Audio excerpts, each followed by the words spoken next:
Boa tarde, meu nome é Ana Paula Mourinho, sou da Universidade Federal Fluminense e vou apresentar o trabalho intitulado Mapeamento de Processo na Saúde, um estudo bibliométrico. O mapeamento de processo é uma ferramenta essencial na área da saúde, porque permite visualizar fluxos de trabalho, identificar etapas críticas e oportunidades de melhoria, sendo um grande aliado nosso na qualidade, segurança e na tomada de decisões. No entanto, ainda existe uma grande lacuna no que diz respeito à padronização do mapeamento dos processos e ele acontece de forma muito heterogênea. Nesse sentido, a gente objetivou fazer uma análise da produção científica acerca desse tema na saúde. A metodologia foi uma revisão bibliométrica, descritiva, de abordagem quantitativa. Foram analisadas as bases de dados Scopus e Web of Science num recorte temporal de 10 anos, de 2015 a 2025. Foram filtrados os artigos dos idiomas de inglês, espanhol e português. Foram utilizadas duas ferramentas, uma para análise dos dados, que é a Bibliometrics, e uma planilha de Excel para organização e descrição dos achados. Como resultados, nós temos um quantitativo de 5.707 publicações relacionadas ao tema, majoritariamente oriundos dos Estados Unidos, com 31%, Brasil apenas com 2,8%. As universidades, o maior destaque foi a Universidade de Toronto, nos Estados Unidos, e do que diz respeito aos autores, os que mais tiveram impacto foram aqueles filiados associados a instituições chinesas. Ainda sobre a análise dos resultados, a análise dos termos utilizados revelou-se a conexão entre análise digital e população e a prestação de serviços de saúde. Na conclusão, a gente destaca que ainda há tendências de pesquisa sobre o uso do mapeamento de processos com novas tecnologias digitais e a criação de diretrizes e metodologias mais claras para a realização do mapeamento dos processos. É importante ressaltar a limitação do estudo, no que diz respeito à busca ser realizada em apenas 2 bases de dados, o que pode atribuir-se a ter outros estudos relevantes que estão em outras bases de dados que não foram visitadas. Aqui os agradecimentos ao Ministério da Saúde e ao Departamento de Engenharia de Produção da Universidade Federal Fluminense. Nossas referências e muito obrigada.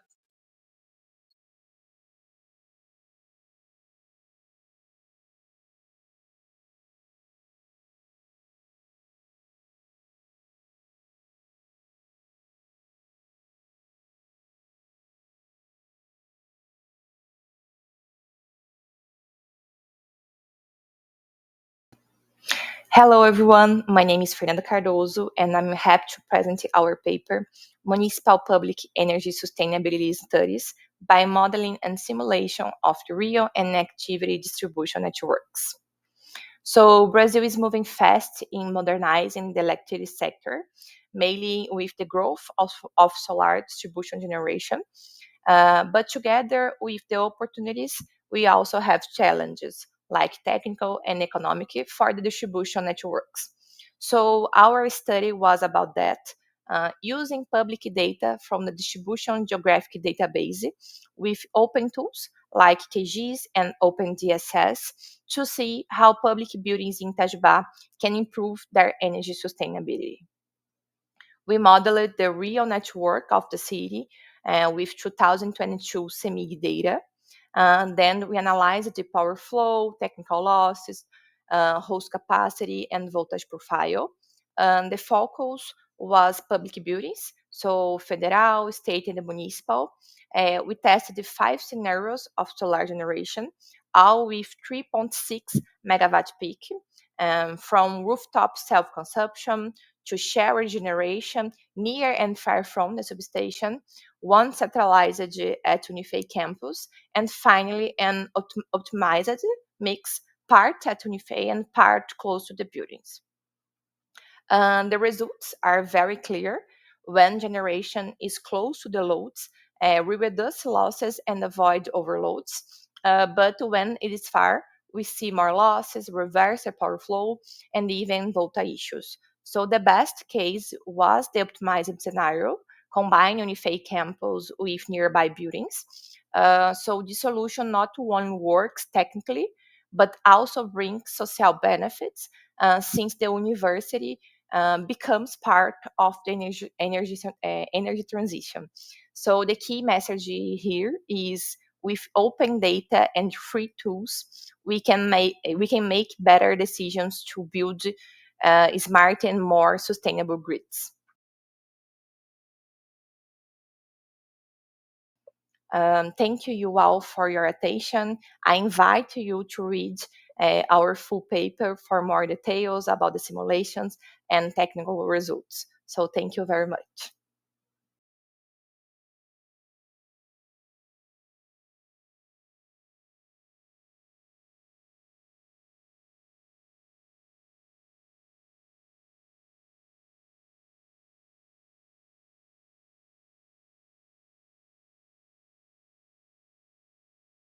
Olá, meu nome é Camila e eu vou realizar a apresentação deste trabalho. O crescimento de cargas não lineares em sistemas elétricos de potência provoca distorção harmônica, que por sua vez gera impactos negativos no desempenho do sistema e também para os equipamentos conectados. Uma forma de mitigação é a instalação de filtros ativos de potência. Para um melhor aproveitamento, é importante a realização de uma alocação ótima, que se trata de um problema de otimização complexo, não linear e multimodal, e por isso é interessante a aplicação de técnicas meteorísticas. A proposta desse trabalho é a aplicação de PSO, que é uma meteorística, para alocação ótima de filtros ativos de potência em sistemas de distribuição de energia elétrica, buscando reduzir o índice de distorção harmônica total da corrente. A implementação foi realizada em MATLAB, com auxílio também do OpenDSS, e a verificação da metodologia é realizada com o sistema de 13 barras do I3E. Na metodologia proposta, cada partícula foi modelada como número inteiro, indicando uma posição potencial para a instalação do filtro no sistema, e para a função objetivo foi considerado o valor de THD da corrente. Foram testadas 3 abordagens: a média dos valores máximos de THD, a média dos valores médios de THD e também a mediana dos valores máximos de THD. Bom, aqui nós temos o problema de otimização, que é minimizar a função objetivo, sujeita às equações de fluxo de potência harmônico. Temos aqui o fluxograma do algoritmo PSO desenvolvido e aqui as equações dos parâmetros de velocidade e posição do PSO. Para a implementação, foi utilizado o sistema teste de 13 barras do I3E. Foram adicionadas a esse sistema cargas não lineares e os filtros ativos foram modelados como fontes de corrente. Aqui nós temos os resultados obtidos. Primeiramente, foi realizado um processo de busca exaustiva, em que a melhor solução encontrada foi a posição 1, correspondente à barra 632 do sistema. E aqui nós temos os parâmetros que foram utilizados para a verificação da metodologia proposta. Foi testada a variação no peso de inércia, aqui os parâmetros utilizados, e os resultados, para o peso de inércia 0,4, para o peso de inércia 0,7, para o peso de inércia 2,3. Também foi analisada a variação na função objetivo, aqui os resultados para a primeira função objetivo testada, aqui os resultados para a segunda, e aqui os resultados para a terceira. E os resultados são consistentes com aquele obtido no processo de busca exaustiva, validando assim a metodologia. Como conclusão, temos que os resultados preliminares foram promissores e para trabalhos futuros ficam propostos o desenvolvimento de um modelo mais complexo do filtro ativo, realizar uma análise de sensibilidade com os parâmetros do PSO e estender a metodologia para alocar mais filtros e também para aplicar em sistemas maiores. Ficam aqui os nossos agradecimentos, temos aqui algumas referências, aqui a minha informação de contato. Obrigada.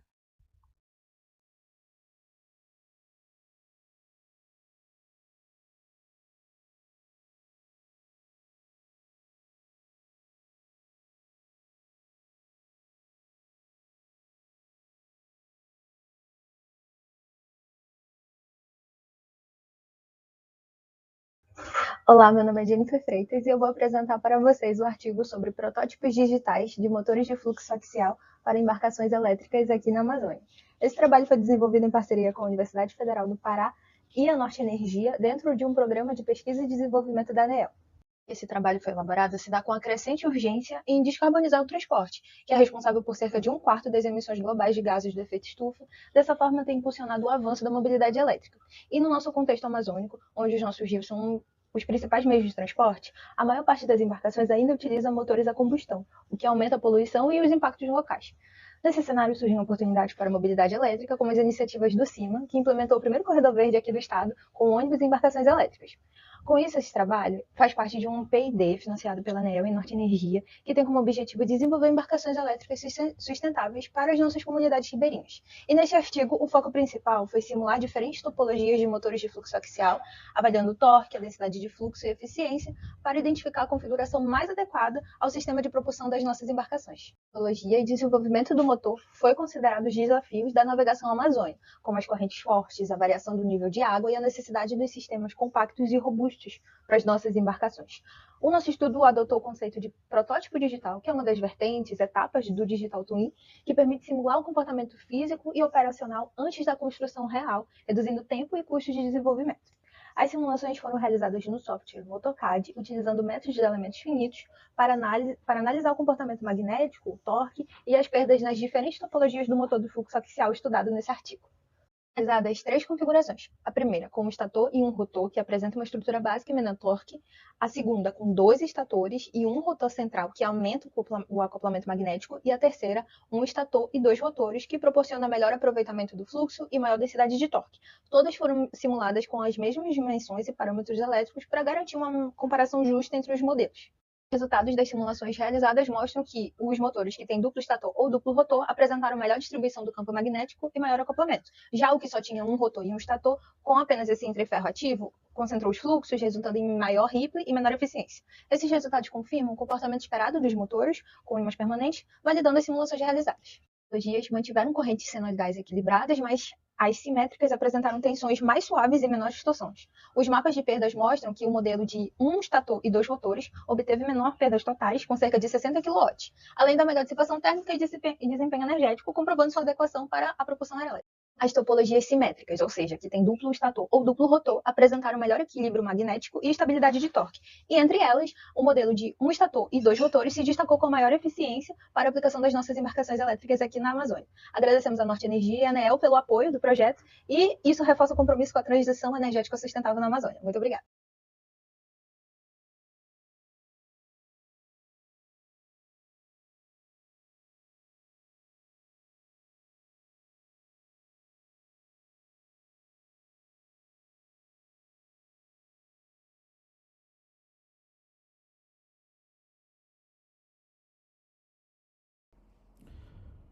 Olá a todos, eu sou Edmilson Suassuna da Silva, do Laboratório de Design Think, Gestão e Engenharia Industrial da Universidade Federal Fluminense. Trago uma experiência que integra microcredenciais, LMS e princípios Lean para a qualificação no Sistema Único de Saúde, o SUS, transformando formação em competência verificável, com rastreabilidade e ciclos curtos de melhorias. O SUS, ele vive uma transformação digital exigente e desigual. Cursos longos e pouco situados têm baixo efeito prático e difícil auditoria. Ao usar microcredenciais dentro de um LMS, estruturamos trilhas modulares e auditáveis. Com o Lean, focamos no que gera valor, reduzimos desperdícios e padronizamos o essencial. A meta é simples: aprendizagem que aparece no trabalho. Começamos com um diagnóstico das rotinas e das necessidades reais. Fizemos cocriação de módulos curtos, com rubricas claras e evidências mínimas. Implementamos no LMS percursos personalizados com checkpoints e emissão segura de microcredenciais. A avaliação Lean acompanha indicadores, mede lead time, identifica fricções e guia iterações rápidas. O framework opera em 5 movimentos: diagnóstico, cocriação, implementação no LMS, avaliação Lean, expansão orientada por dados, equilibrando padrão e a autonomia local. Nos pilotos, observamos maior engajamento, conclusões mais rápidas e critérios padronizados que deram previsibilidade para quem aprende e avalia. As microcompetências mostraram uso imediato nas rotinas. Como desafio, nós temos ainda o reconhecimento com o RH, certo? Com os recursos humanos, conectividade em alguns territórios e resistência a percursos enxutos. Como resposta, temos as evidências do desempenho, comunicação dos ganhos de tempo e rotas offline quando preciso. Próximos passos: institucionalizar, junto com o RH, interoperabilidade entre sistemas e atualização contínua guiada por dados. O arranjo ele se mostra viável e escalável para desenvolver capacidades do SUS, convertendo formação em competência mensurável e ampliando o valor público. A sustentabilidade depende do RH, infraestrutura e governança integrada. Agradeço à Universidade Federal Fluminense, ao Ministério da Saúde e às equipes do Lab DGE em colaboração com as instâncias de gestão do SUS. As referências estão aqui nos slides e fica à disposição para compartilhar trilhas, rubricas e o ciclo de avaliação. Muito obrigado.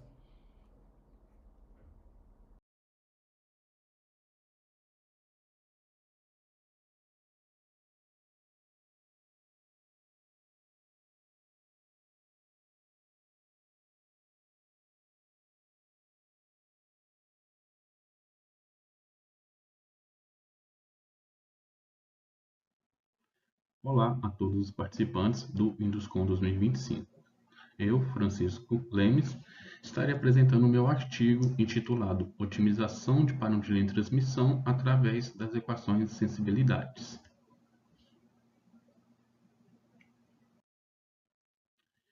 Qual que é a importância desse tema no setor elétrico? Basicamente, a gente sabe que o sistema elétrico precisa estar 24 horas operando durante 7 dias por semana. Então, com isso, surgem alguns paradigmas para essa operação, ou seja, a importância dos parâmetros para essa operação, que é o quê? Os valores de indutância, capacitância e resistência, para poder aplicar os métodos tradicionais de fluxo de carga, de estabilidade, de estimação de carga, e entre outros. Com isso, a gente sabe que os métodos tradicionais são métodos geométricos que determinam esses parâmetros previamente, mas só que durante a operação da linha de transmissão, devido ao carregamento da linha, devido à temperatura, devido à variação do solo durante a linha, pode alterar esses parâmetros. Com isso, a gente utiliza métodos de otimização através das medidas fasoriais ou medidas ao longo do tempo para melhorar essa estimativa. Com isso, a proposta de métodos de estimação de parâmetros utilizando a sensibilidade de equação. Como modelo da linha de transmissão, a gente vai estar utilizando o modelo π. Para otimizar, a gente vai estar utilizando a equação do JP apresentado abaixo e os parâmetros da linha estão na tabela ao lado. A estrutura do algoritmo é desempenhada dessa forma.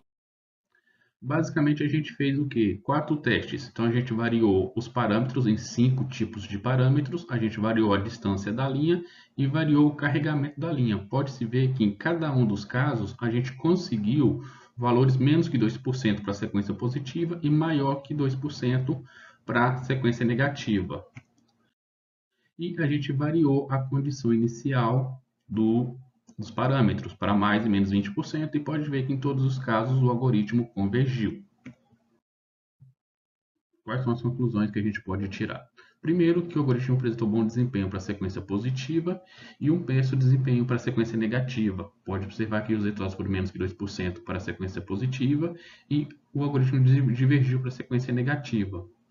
A proposta é melhorar as equações de sensibilidades para sequência negativa nos próximos resultados. E é isso, pessoal. Agradeço pela apresentação.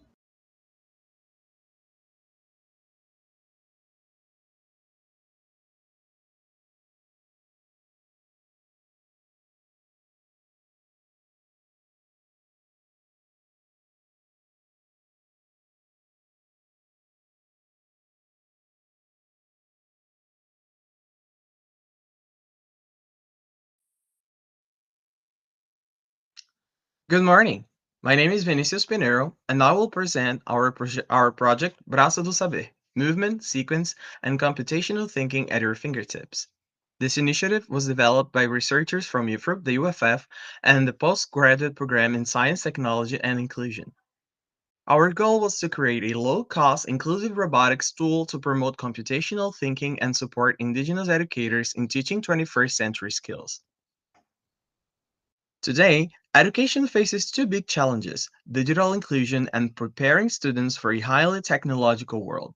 Computational thinking is now essential for problem solving in many fields. Educational robotics makes learning engaging and hands-on. Ethnoinformatics ensures that technology is used in a way that respects local cultures. However, most robotics kits are expensive, often costing over 1,000 reais, and lack cultural relevance. This creates barriers for schools in remote or low-income communities, such as indigenous schools.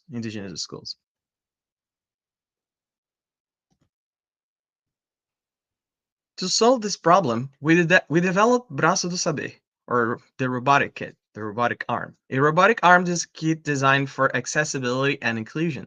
It's built with 3D printed parts and low-cost components.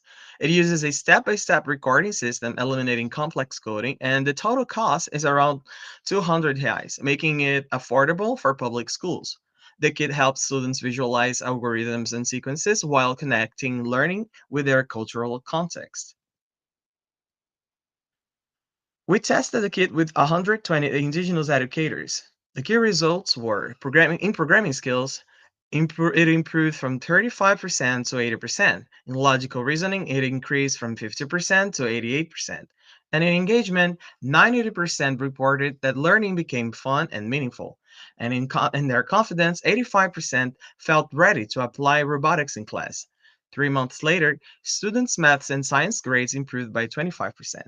These outcomes shows these outcomes show that robotics can transform education and it is accessible and culturally relevant. Braço do Saber proves that technology and tradition can work together by promoting computational thinking and inclusive education. This project empowers both teachers and students. Our vision is a future where every school, regardless of location or resources, can use robotics as a tool for empowerment and innovation.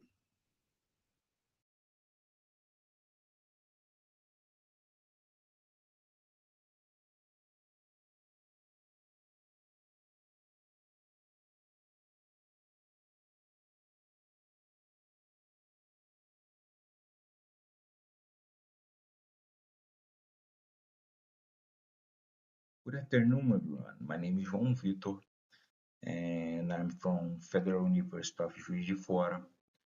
And today I'm presenting our work on optimal scheduling of electric vehicle charging in isolated microgrids using mixed integer linear programming. This work was co-authored by Janaína Gonçalves de Oliveira and Leonardo Villa de Oliveira. So the problem we face here is an isolated microgrid like those we have in remote areas. And we know that these kind of microgrids, they rely on too much on diesel generation, and this bring a high cost related. So this microgrid rely on solar generation, wind generation, and diesel generation as a backup. And we introduced 100 electric vehicles with different user mobility constraints. So we can use the vehicle to grid technology, V2G, to minimize this diesel consumption in this microgrid. We solve this problem using mixed integer linear programming, like you see on the screen. And we solve this on MATLAB using interlinprog function.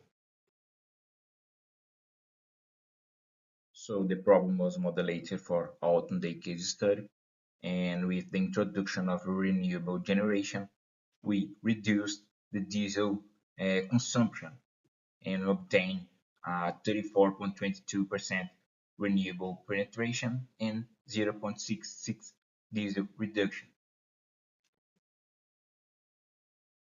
So here we have the results of plug state and state of charge for every user profile. And as you can see, the restriction of state of charge was guaranteed, and we respect the user mobility of every profile. And as for our final result, we bring the microgrid power balance. So in conclusion, we can see that the new advanced sustainable microgrid management with the introduction of real electric vehicle profiles bring us the reduced diesel consumption for this microgrid. And for the future works, we can use a multi-objective optimization. I would like to acknowledge all these agents that without them, this work wouldn't be done. So My profound thank you. All the references are detailed in the paper, and for questions, I left my email here.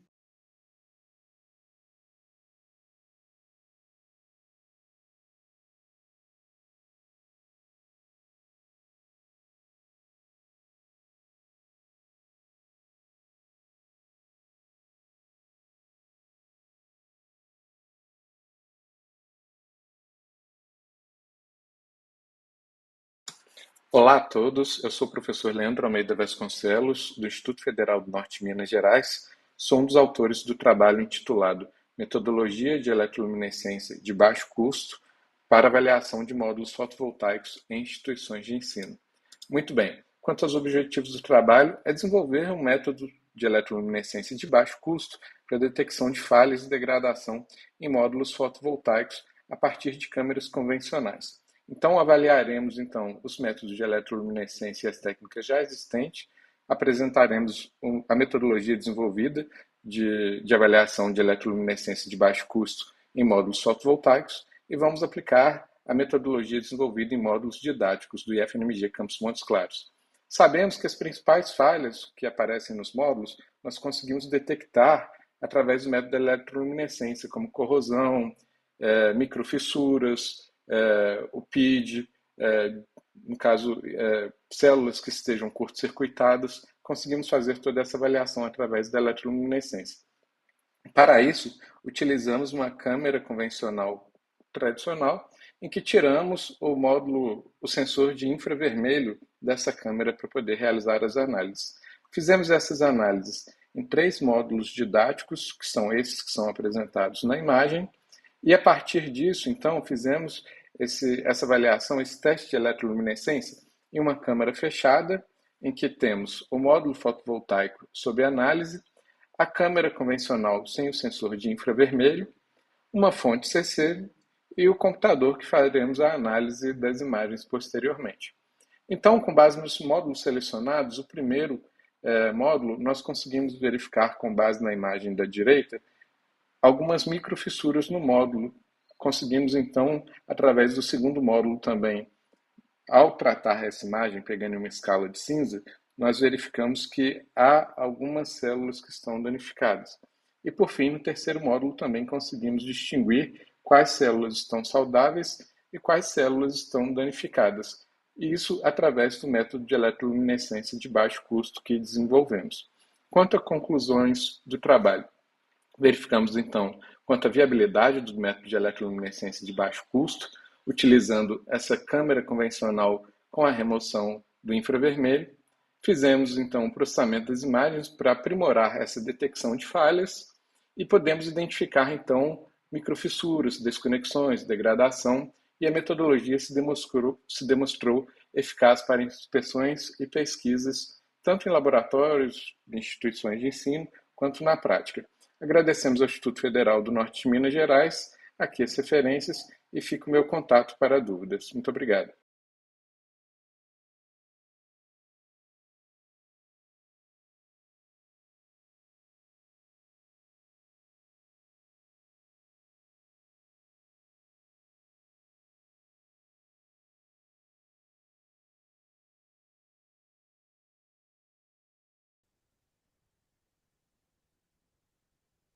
Olá a todos, eu sou o Luiz Fernando Ribas Monteiro e apresentarei o seguinte artigo, intitulado Otimização baseada em algoritmos genéticos para carregamento de bobinas em fornos de cozimento em caixa.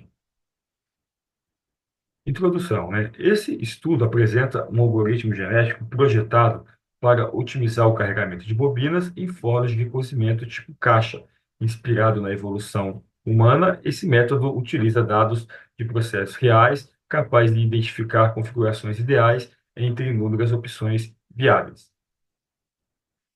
A metodologia utilizada nesse projeto é ilustrada na figura número 1, né, onde apresenta um fluxograma que resume essa metodologia proposta, ilustrando as principais etapas envolvidas e o fluxo geral dessas atividades realizadas. As restrições de informação de carga da bobina são expressas na tabela número 1, né, onde tem as restrições físicas do forno, E a figura número 2, ela ilustra o processo de formação de carga em um forno de recozimento em caixa. Essa função de aptidão, que é a função fitness, né, ela mede a eficiência da produção e a qualidade da carga por meio de dois fatores. O primeiro fator, né, ele utiliza a capacidade do forno, é um termo de qualidade, né, baseado no tempo de trânsito e na quantidade. Esse daqui seria o nosso segundo elemento. Resultados e análises. A figura número 3, ela ilustra o forno com bobinas do ciclo de recozimento número 40, e a figura número 4, ela apresenta a evolução dos cromossomos. A figura número 5, ela faz uma comparação entre o peso médio da carga obtido pelo método proposto, né, ilustrado em azul, e manualmente ilustrado em amarelo, ao longo dos ciclos de recozimento. E a tabela número 2, ela apresenta uma projeção de produção utilizando essa ferramenta automatizada proposta. Conclusão, né? Essa metodologia proposta, ela busca provar ser uma ferramenta robusta e eficaz para a formação de cargas em bobinas em fornos de recozimento do tipo caixa. E os resultados experimentais mostraram claras melhorias de qualidade com todas as cargas geradas pelo algoritmo atendendo todas as restrições operacionais, ao contrário de quando era antes feito pelo processo manual, né? Bem, esse trabalho foi parcialmente apoiado pelo Unidom Bosco RJ. Essas são as referências utilizadas nesse artigo. Obrigado pela atenção de todos.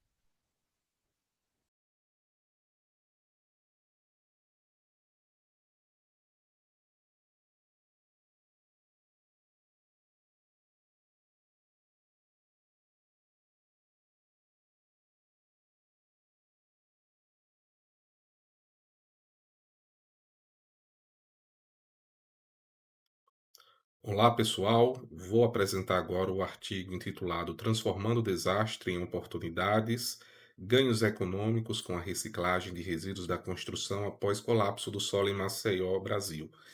Então, esse artigo foi escrito por mim, Neemias Anastácio Santos da Silva, sou docente da UFAL e também estou vinculado ao PPGEP da Unesp, a professora Rosânia Aparecida Gomes Batistelli, da Unesp, e Bárbara Bezerra, também da Unesp. O objetivo do trabalho é quantificar os ganhos econômicos da reciclagem do RCD gerado pelo afundamento do solo em Maceió e distribuí-lo por agente, município, indústria, cooperativa, Estado, União e sociedade, oferecendo insumos práticos para a tomada de decisão tanto público como privado. Temos como escopo desse artigo a aplicação de um modelo de estimação econômica adaptado do modelo do Calderoni, é o caso Maceió. O propósito é transformar um passivo ambiental do desastre em um plano de ação da economia circular, orientar políticas e também dimensionar capacidade e evidenciar viabilidade fiscal e socioambiental. O contexto é o colapso do afundamento do solo, que atingiu aproximadamente 14.549 imóveis, e isso gerou aproximadamente 218 mil toneladas de RCD em território urbano densamente ocupado. A metodologia é um estudo de caso aplicado ao município de Maceió, onde ocorreu o evento. Temos como resultados a quantificação do ganho econômico por cada agente. Então, eu tenho aqui o ganho econômico do município, da indústria, da cooperativa, do governo e estadual, federal e também para a sociedade os seus respectivos ganhos econômicos com a reciclagem de RCD. E o resultado, basicamente, podemos concluir que reciclar o RCD pós-desastre é um catalisador intersetorial, gera renda, emprego e arrecadação, reduz passivos ambientais e abastece a construção com insumos alternativos, sustentando uma reconstrução urbana circular e mais justa. Temos também aqui os agradecimentos ao PPGEP da Unesp e aqui está os nossos contatos. Muito obrigado e um forte abraço.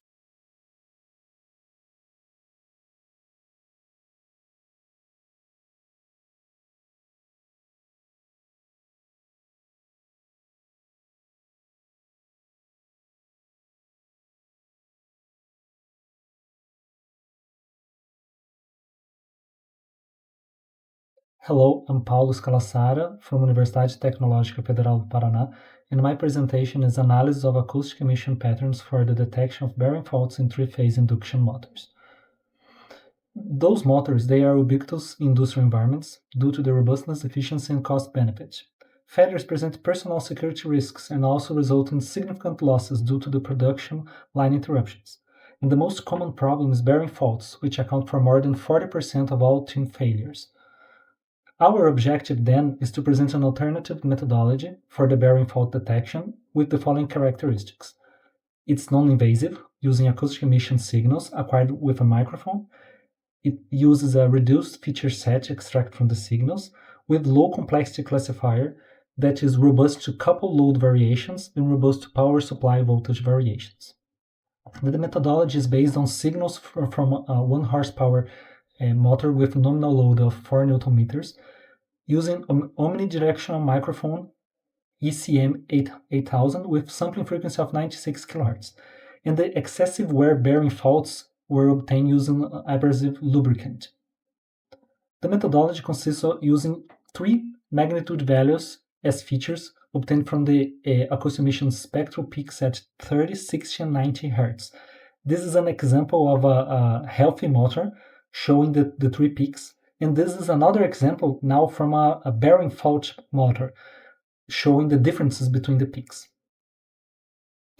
We analyzed 5 classifiers: logistic regression, K nearest neighbors, random forest, multilayer perceptron, and support vector machines using 2 experiments based on healthy versus fault samples. The first one with samples from balanced power supply, and the second one with samples with unbalanced power supply, along with the balanced ones. Experiment 1.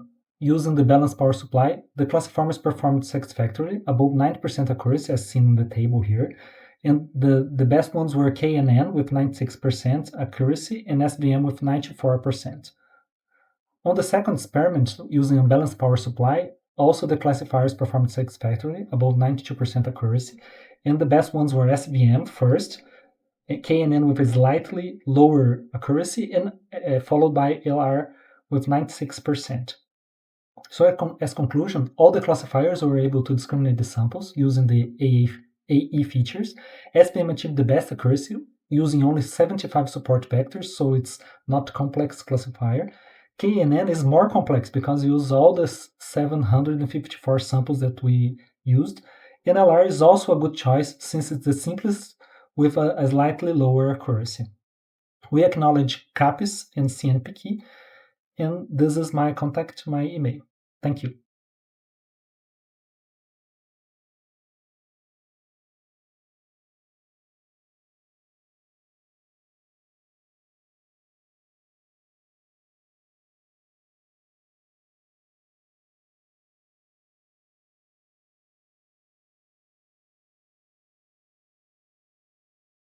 Olá, meu nome é Renzo e eu vou apresentar para vocês o nosso trabalho intitulado A Digital Shadow Proposal Based on Computer Vision to Support Retail Shelf Management. Bom, atualmente quando a gente fala de simulação computacional, o que há de mais moderno são os gêmeos digitais, que nada mais são que uma comunicação bidirecional de dados entre o mundo real e o virtual para criar simulações de uso constante, o mais precisa possível, para dar feedbacks rápidos aos stakeholders. Porém, antes de se criar um gêmeo digital, é muito importante criar uma comunicação unidirecional de dados chamada sombra digital, para que a gente possa mapear objetos ou sistemas do mundo real dentro do mundo virtual. Nós criamos uma sombra digital que é capaz de identificar o consumo de produtos em prateleiras que estejam numa gôndola de um supermercado.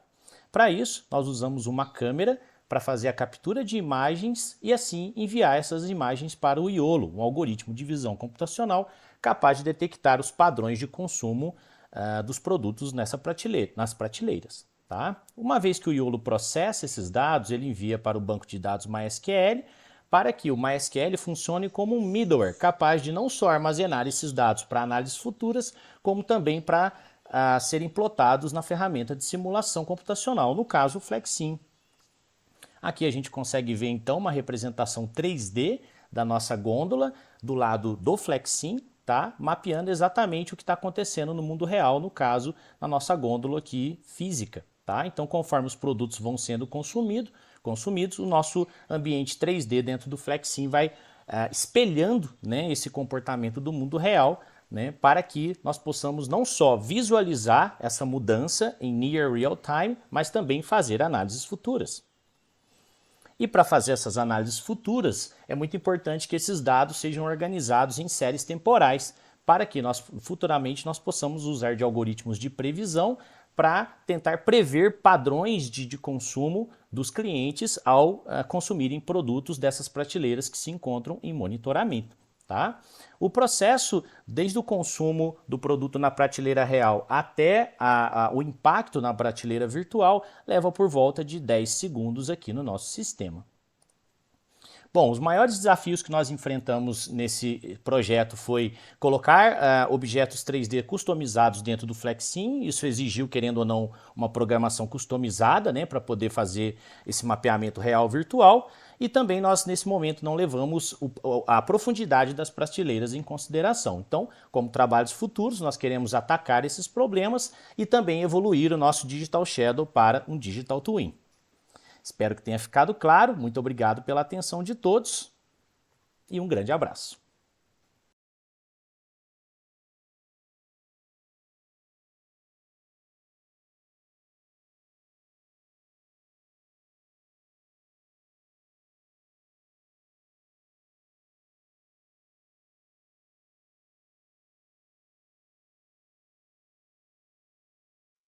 Boa tarde a todos. Meu nome é Tereza Santos, sou enfermeira e mestranda da Universidade Federal Fluminense. Venho apresentar o trabalho Desafios e Estratégias para a Interoperabilidade como Base para Políticas de Saúde Sustentáveis, uma revisão sistemática. A pesquisa foi desenvolvida por alunos e professores da UF, buscando fortalecer políticas públicas de saúde por meio de integração de sistemas e dados. A interoperabilidade dos sistemas de informação é essencial para garantir a segurança do paciente e efetividade das políticas públicas. No Brasil, apesar dos avanços, ainda existem barreiras estruturais e políticas para implementar interoperabilidade em larga escala. Esse estudo tem como objetivo identificar as principais barreiras e estratégias para fortalecer a interoperabilidade sistêmica em serviços de saúde pública e apoiar o desenvolvimento de políticas sustentáveis. Foi realizada uma revisão sistemática de literatura, seguindo os itens de relatório preferenciais para revisões sistemáticas e meta-análise, Prisma 2020. Foi realizada uma análise qualitativa. Principais desafios identificados foram sistemas fragmentados, falta de padronização, infraestrutura insuficiente, a resistência dos profissionais, baixa qualificação digital, subfinanciamento crônico e ausência de estudos de viabilidade, privacidade, segurança e integridade.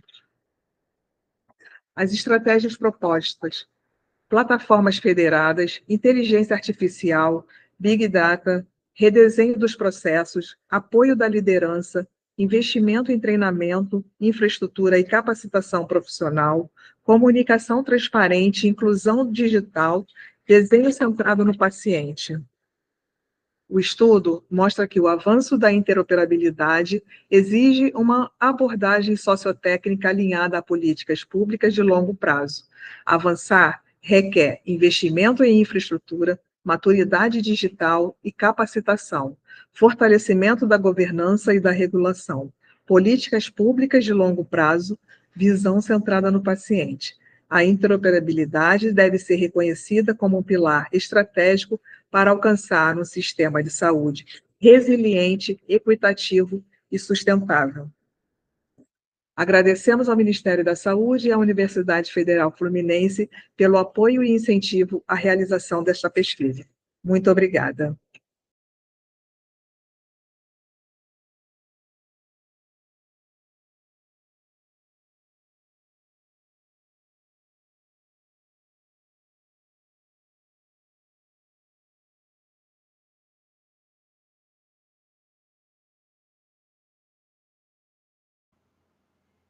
Olá, meu nome é João Araújo e irei apresentar o trabalho Observabilidade em Ambientes Virtualizados para Sistemas de Energia Renováveis baseados em Middleware, desenvolvido em colaboração com Emily Lobato e Wellington Fonseca. Introduzindo, temos que a modernização das redes elétricas impulsiona o uso de smart grids, que integram geração e consumo de energia por meio de dispositivos IoT.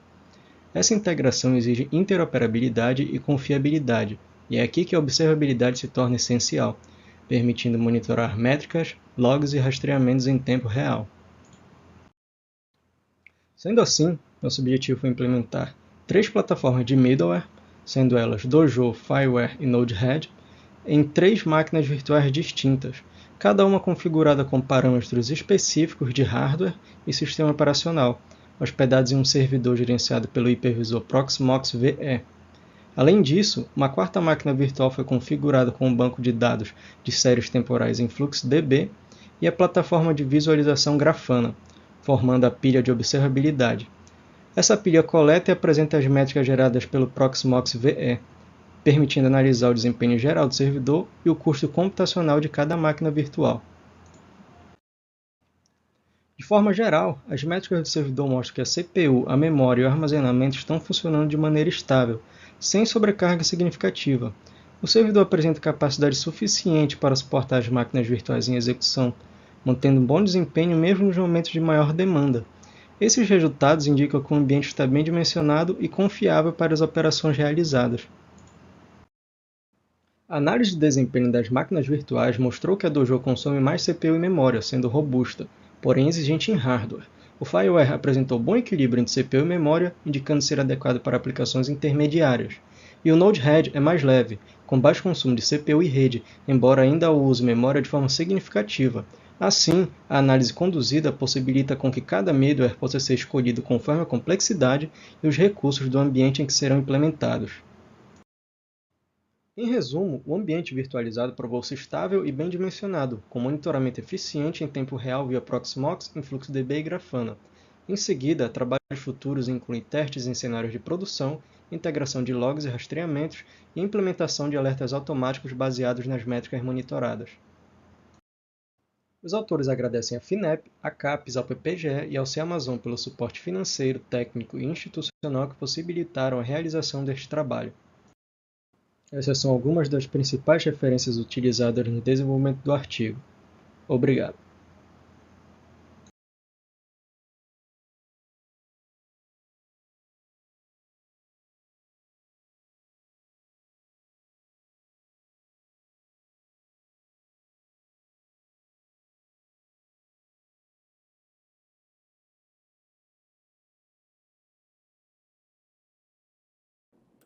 Hi everyone. Our presentation is titled Build Health Management Dashboards with DataSource Public Data.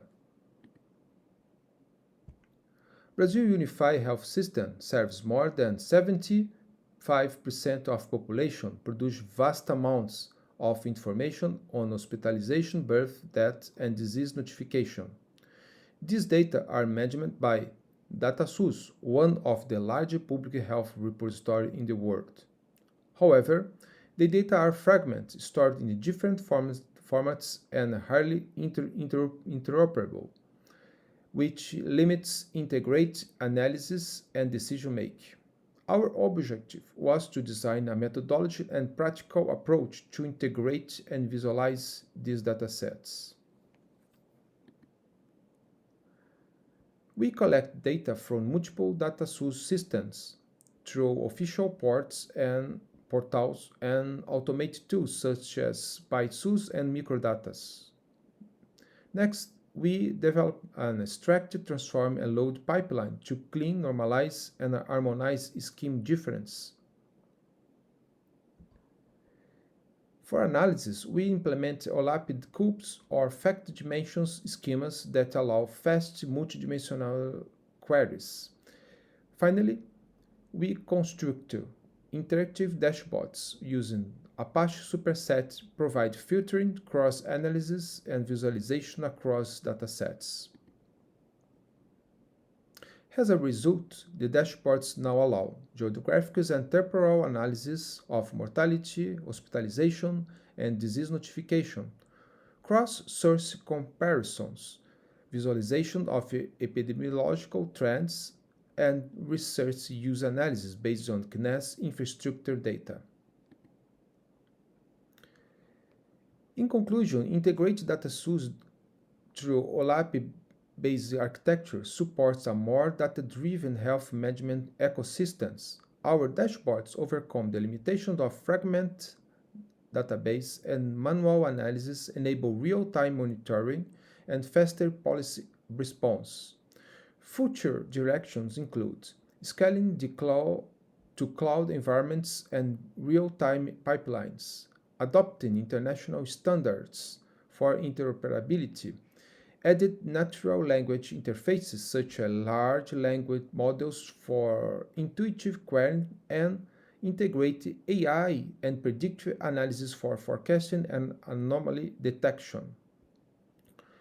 We gratefully acknowledge the Brazilian Ministry of Health for supporting this research. Thank you very much.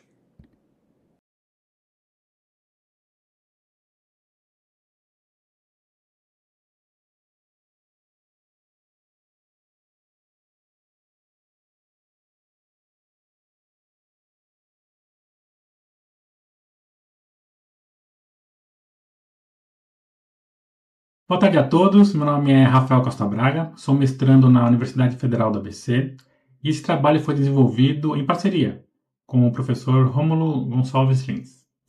Este estudo faz parte de um esforço para tornar modelos de inteligência artificial portáteis e executáveis diretamente em dispositivos de borda, como o ESP32CAM, que possuem recursos de processamento e memória bastante limitados. O objetivo central é demonstrar como o WebAssembly, uma tecnologia originalmente criada para o ambiente web, pode ser utilizada como uma camada universal de execução de redes neurais em arquiteturas distintas, sem a necessidade de recompilação ou adaptações específicas para cada hardware. Nessa pesquisa, o ponto de partida está no contexto da Indústria 4.0, que representa a atual transformação digital na manufatura e nos sistemas inteligentes. A Indústria 4.0 é marcada por um grande volume de dados, alta conectividade, poder computacional e principalmente pela presença de dispositivos de borda. Sensores, câmeras, microcontroladores distribuídos próximos às fontes de dados. O problema central surge quando tentamos executar modelos de inteligência artificial diretamente nesses dispositivos de borda. Embora isso reduza a dependência da nuvem, há uma série de limitações. Esses dispositivos têm baixo poder de processamento, memória restrita e uma grande variedade de arquiteturas. Isso significa que normalmente é preciso recompilar ou adaptar o código para cada tipo de hardware, o que reduz a portabilidade e a escalabilidade das soluções de IA. A proposta deste trabalho é justamente resolver esse problema usando o WebAssembly, como uma camada universal de execução que permite rodar o mesmo modelo de IA em diferentes dispositivos sem recompilação. O principal objetivo desse trabalho é demonstrar a viabilidade de executar redes neurais convolucionais, ou CNN, diretamente em WebAssembly. O segundo objetivo é garantir a portabilidade, ou seja, que o mesmo módulo WebAssembly possa ser executado sem recompilação em diferentes plataformas, como o ESP32CAM. E por fim, o terceiro objetivo é avaliar o desempenho dessa abordagem, medindo o uso da memória, latência.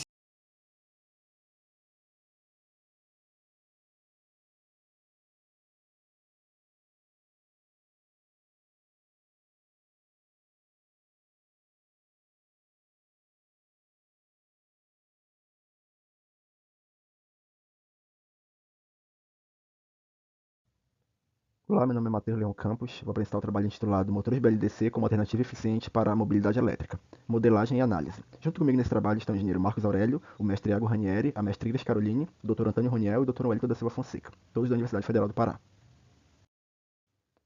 Bom, o trabalho consiste em uma alternativa, para a substituição de motores a combustão.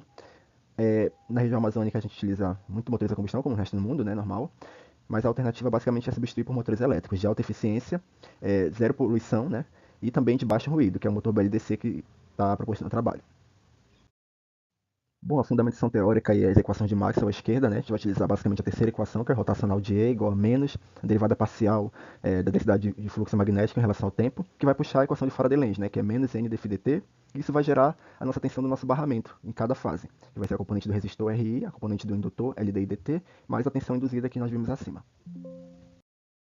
Bom, o nosso motor ele vai ter essa distribuição radial aí, ele vai possuir 24 slots, vai possuir 175 milímetros de diâmetro na lâmina dele, que vai ser no caso o estator, e 90 milímetros do nosso rotor. O nosso diâmetro do nosso eixo vai ser 20 milímetros, ele vai possuir 8 polos na configuração dele para maximizar o torque. Bom, esse é o nosso modelo de enrolamento, a gente chama de modelo DLRK, as 3 fases distribuídas aí, E a gente utilizou esse modelo para reduzir harmônicos de alta ordem. E basicamente ele é um modelo bem simétrico, ele vai fechar o motor de maneira simétrica para maximizar a eficiência da nossa máquina. E aqui nós temos a tensão no nosso terminal, as 3 fases, defasada em 120 graus e de maneira trapezoidal comum a todos os motores BLDC. A gente pode ver também uma curva sinuosa, que é justamente do modelo DLRK de enrolamento. Ele vai basicamente reduzir esses harmônicos, fazendo a curva ficar mais suave. Podemos também verificar o nosso mapa de eficiência para o material de grãos orientados, Ele basicamente tem uma boa eficiência, 3.000 RPM e 12 Nm de torque. Enquanto que o outro material também manteve um bom desempenho, com um desempenho superior na parte do torque, sendo um pouco mais constante. Aqui a gente também gerou um mapa térmico dele, o diagrama térmico dele. A gente pode verificar que os dois apresentam um bom resultado em relação à temperatura. Bom, nós temos aqui a comparação entre os materiais, A gente utilizou 3.000 RPM no nosso controlador e uma tensão do barramento de 120 volts e a corrente de pico 40 amperes. Vocês podem verificar aí os desempenhos, torques mais ou menos iguais, eficiência alta para os dois casos. Bom, a conclusão que nós tiramos é que o material de grãos orientados ele apresentou uma perda no cobre menor, uma estabilidade térmica maior, além de uma eficiência levemente superior, e também uma performance em alta velocidade melhor. Enquanto que o material ferro-silício apresentou um torque um pouco mais constante, como a gente verificou no mapa de eficiência, uma potência eletromagnética um pouco maior, e também um custo menor de implantação do material mesmo. E a viabilidade de implantação desse material é maior porque é um material consolidado no mercado. E é isso. Obrigado.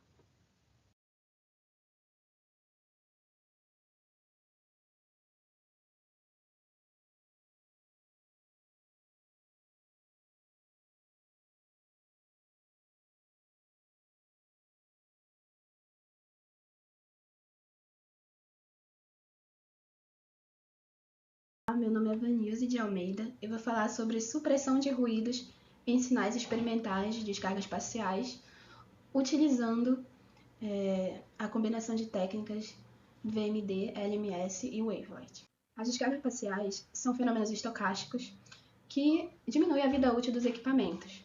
Elas podem ser monitoradas através de medições não invasivas e essas medições geram dados que podem estar contaminados por diversos tipos de ruído.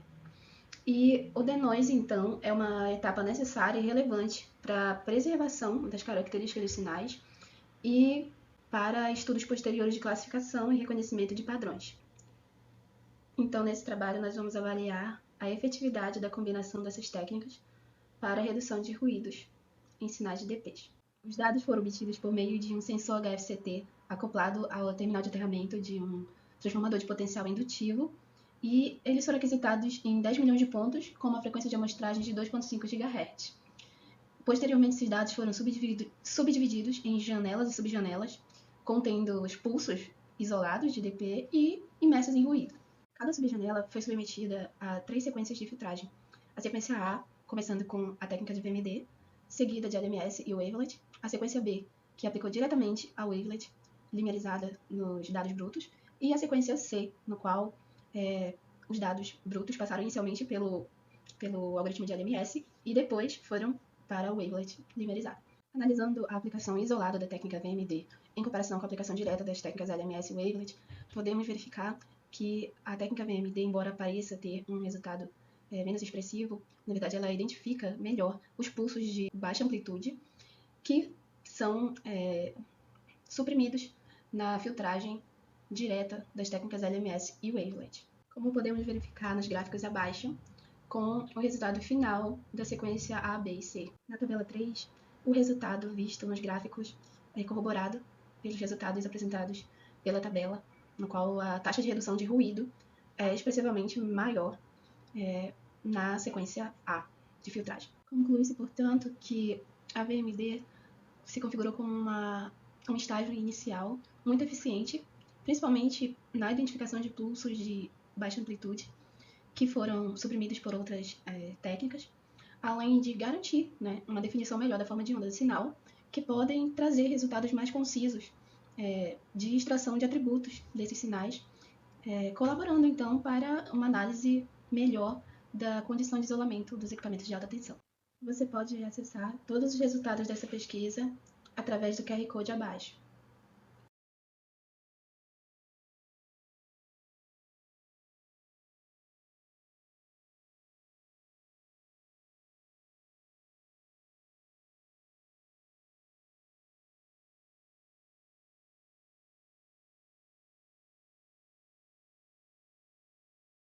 Good morning to everybody. I'm going to present my work is stochastic assessment of hosting capacity with distributed PV and battery storage using Monte Carlo simulation. My name is Gustavo Morales Espinosa. So our work presents that high PV penetration improves voltage, but also can cause over voltage problems. And also at night, we're going to still find under voltage problems if we only consider PVs. There is a probabilistic field studies of PVs and batteries across hours and seasons are scarce. So that's why we propose this Monte Carlo method for allocation of PVs and batteries on a feeder to quantify hosting capacity via voltage compliance. So our method of allocation is going to be that we are going to random allocate these PVs and batteries. We're going to use random generation profiles. We're going to use random dimension of these PVs. And we're going to start only at mid voltage level. So our outputs, we're going to analyze these voltage problems. We're going to have over voltage problems due to high penetration levels, and we're going to have an improvement of under voltage problems presented of the network. So our methodology consists on calculus of the maximum power presenting over the day at the feeder. We're going to use this maximum power for calculate this percent of penetration. We're going to use a percent of penetration to multiply it with this maximum power to for estimate this PV peak power. And for batteries, we're going to use a charge during the PV work time and a discharge during the peak load at night. We're going to use this 18 bus network. We saw here on the figure on the left the voltage of every bus presented at the network. We're going to we see that they have under voltage problems during the day and under voltage problems during the night. And for Monte Carlo simulation, we're going to use different iridized profiles that represents all the months of the year. We're going to use also different temperature profiles. And for the dimension of these PVs, we're going to use a PV probabilistic size. We have a different probability of every dimension of PV. And for battery parameters, we're going to use a 10,000 kilowatt hour with a rated power of 5,000. For our results, we present this histogram with have under and over voltage problems. As we can see here, we have an analysis of 150%, where we can show our probability versus the number of buses. So we have a 39% of probability that 7 buses present problems at 150 penetration scenario. And of the histogram, we have an analysis that in zone A presented at 150 percentage, the integration of PVs and batteries help buses to solve under voltage problems. But in zone B, that is almost 250. The excess of these PV and batteries can create over voltage problems. So our conclusion is that PV and batteries improve the voltage profiles at moderate penetration levels. We have a coordinate integration that expands hosting capacity but exceeds 250. And an optimal dispatch and co-allocation of PVs and batteries could improve these results. Thank you.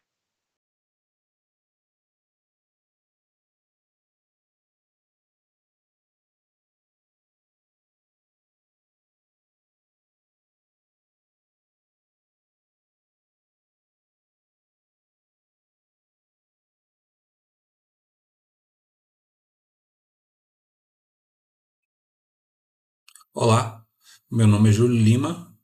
Apresento aqui o artigo A Urgência Ética da IA Centrada no Humano na Era da Automação do Trabalho, aprovado para o Induscon 2025. Este trabalho é fruto da minha pesquisa de mestrado na Universidade Federal de Lavras. Nosso objetivo é analisar os desafios éticos da IA no trabalho, com foco na justiça distributiva e transição justa. A pergunta central é: como garantir que a IA não aprofunde desigualdades e preserve a dignidade humana? Este debate se alinha à proposta da indústria 5.0, baseada em uma abordagem humanocêntrica. Trata-se de uma pesquisa teórico-conceitual, com revisão crítica de autores como Florida, Stoll e Acemoglu. Mapeamos riscos éticos, discutimos o papel das instituições e propomos diretrizes aplicáveis ao setor industrial. Identificamos 4 frentes principais: deslocamento de trabalhadores, obsolescência de habilidades, vieses algorítmicos e injustiça distributiva. Esses impactos recaem especialmente sobre grupos vulneráveis. Além dos impactos diretos, observamos a ausência de políticas públicas robustas e de responsabilidade corporativa limitada.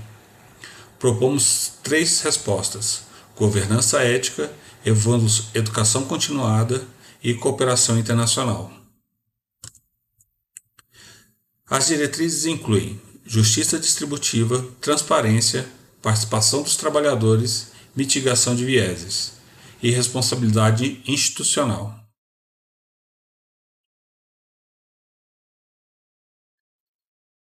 A automação com IA exige uma transição ética planejada, com pessoas no centro. A inovação só será sustentável se também for justa.